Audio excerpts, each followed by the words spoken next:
Today is mostly going to be about our trip to Las Vegas and also our little short day trip out to the Hoover Dam.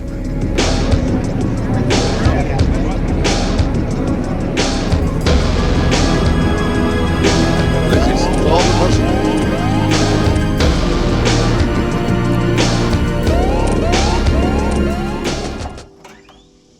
hello.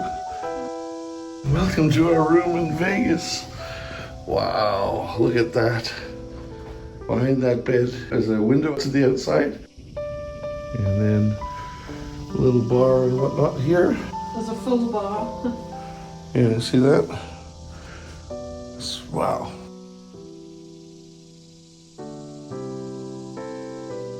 Window to the outside world there. But it's nighttime, so there's nothing to see at the moment. Anyway, amazing.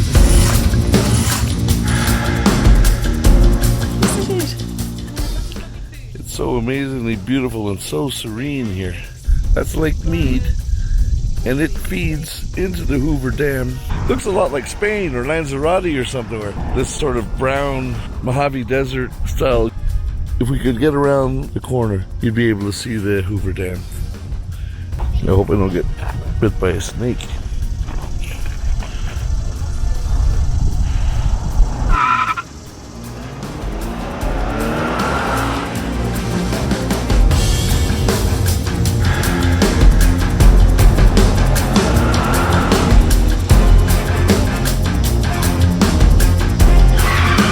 The Hoover Dam is a concrete arch gravity dam that was built in the Black Canyon of the Colorado River between the U.S. states of Nevada and Arizona between 1931 and 36 during the Great Depression. It was dedicated on September 30th, 1935 by President Franklin Roosevelt, and its construction was the result of a massive effort involving thousands of workers and cost over 100 lives. Originally known as the Boulder Dam, it was officially renamed the Hoover Dam for President Herbert Hoover by a joint resolution of Congress in 1947. The initial design was criticized by many as being too plain and unremarkable, so Los Angeles-based architect Gordon Kaufman was brought in to redesign the exteriors. Kaufman greatly streamlined the design and applied an elegant Art Deco style to the entire project. He designed sculpted turrets rising seamlessly from the dam face and clock faces on the intake towers set for the time in Nevada and Arizona. Both states are in different time zones, but since Arizona does not observe daylight savings time, the clocks display the same time for more than half the year. So what to say about Vegas? Vegas is an incredible town. It's hard to describe what it's like. It's as if there was one town that allowed you to travel around the world in a single day. From the pyramids in Egypt to Paris to New York to the gondolas of Venice. It's all there.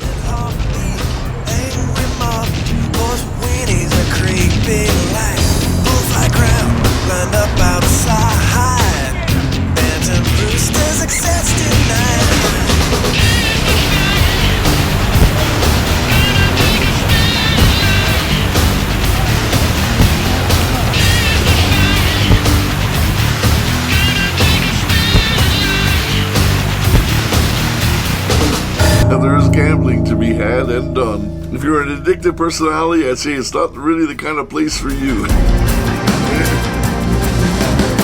It's going crazy. You just had an unbelievable win. Honey, look at it. That's fantastic.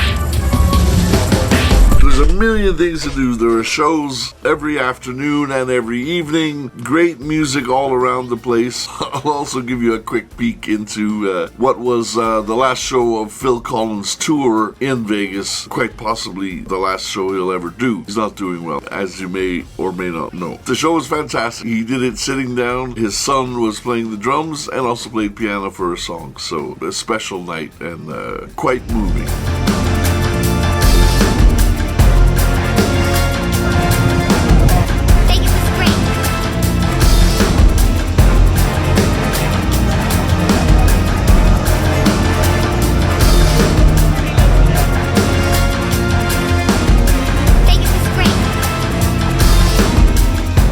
What did you get? Chicken and mushroom. Oh, you'd like the mushrooms. What's this called? Thai basil. Thai basil. Thai basil beef. Yours is nice, isn't it? Yeah, do you like yours? Yeah. It's a little bit spicy, but not too bad. He says crying. Vegas is an amazing, amazing place. Look at that. Vegas is great. It's a crazy spot, man.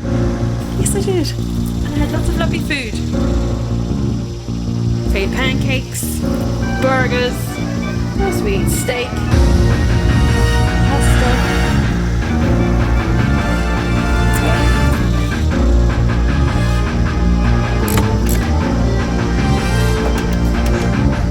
Vegas is great. Pasta. Well done.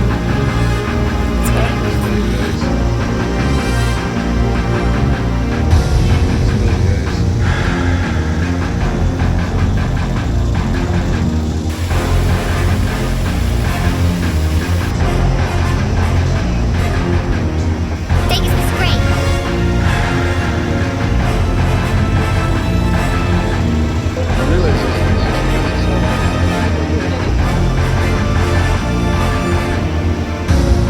Look at that. Pair of handcuffs actually owned by Houdini. It's brilliant. Fabulous. And if you want them, they're only $12.5. This is a great shop. This is the Houdini shop in the Venetian, Las Vegas. It's going crazy. We just had an unbelievable win. Sonny, look at it. Vegas isn't exactly the way it used to be. Although there are still plenty of places where you can actually have a feeling of that old Vegas, you know, with the mobsters and the likes of Frank Sinatra sitting around and that sort of thing. We ate at the Golden Steer. Steakhouse, which was basically exactly as it's been since the 60s. One of the waiters that was doing the flambé dessert said he'd been doing it for 40 years already. So it's the kind of place it is. And a huge steak. A steak the size of a football. And absolutely brilliant too. At any point you'd expect famous people to drop in from anywhere.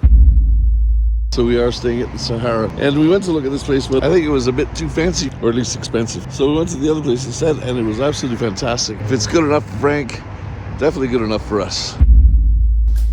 There's at least a couple of Gordon Ramsay's restaurants there. One is the hamburger joint, which is actually pretty good because it's cheap enough to let everyone get an idea of what his food would be like. And the steakhouse, although fairly pricey, if you're on a budget, I think you could probably go in and split, for instance, a beef Wellington, which is his famous dish. They would be big enough for two. And the maitre d' did mention to us that we could do it that way if we wanted to. You can't believe the size of these pancakes. Stupendous. Yours over there. We're in the pepper mill, and look at that. In every hotel, there are slot machines that you can play 24 hours a day. $10, Sonny. There are roulette tables, there are gaming tables for poker, but everything is right there. I only sort of had a quick look into the high stakes stuff. You couldn't really get close to them, but they're there. The people that gamble away, 50 grand in a hand and that sort of thing, they're still there. Exciting in its own kind of way. Emma won, I don't know, I caught her 3 times on film winning big on the Buffalo machines.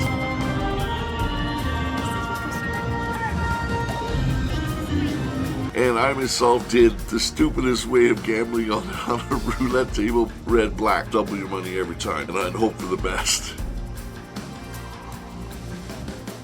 But this slow and steady kind of stupid approach actually got me about $200 just sitting there for a few minutes, so that was great. It's quite an amazing spot because it's in the middle of the desert. And it's basically just a long strip. It's like aliens landed in the middle of the desert, and that's kind of what it looks like. So once you get away from the main strip, though, it turns into a more proper neighborhood. For your regular shopping, that sort of thing, you can do as well. All in all, a great place for a short vacation, I'd say. Especially if you can't get to Egypt to see the pyramid. It does give you a fake but kind of funny and strange way of traveling the world in a day. We had a great time. The weather is also beautiful. It's between 25 and 30 every day. I guess that's about 80 Fahrenheit. Nice and hot. There are pools at every hotel. We even managed to make it to a pool party one day. Madness surrounds. There are shows all over the place with the likes of David Copperfield playing at least once a day, more than often than not, twice and 3 times. Penn and Teller are also there, although we didn't get a chance to see him this time. Blue Man Group. There's all kinds of music in most of the hotels as well. And then, of course, the highlight of this trip to Vegas, Phil Collins' last concert of this tour. And as I said, it'll probably be his last show. I don't think he's doing very well. The show was great. He managed to play a little bit of cajon.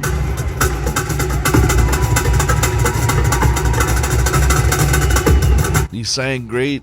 You told me you were drowning. His son was the drummer on the gig. I remember to you and me.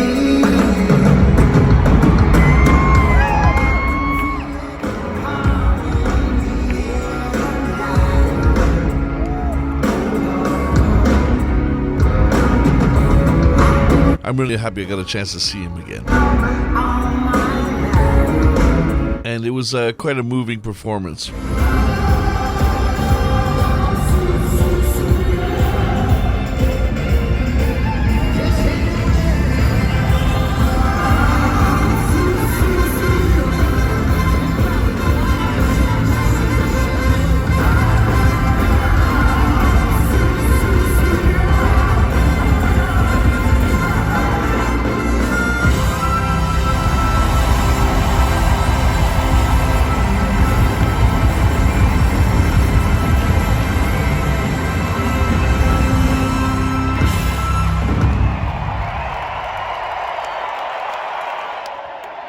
My newest single, Vegas is Great, is the music that you hear underneath this, besides some other little bits. Please go on to Spotify or Apple Music and have a listen to it. It really helps me out a lot. And don't forget to subscribe and hit the button and all that stuff. That makes a huge difference to me. Thanks so much.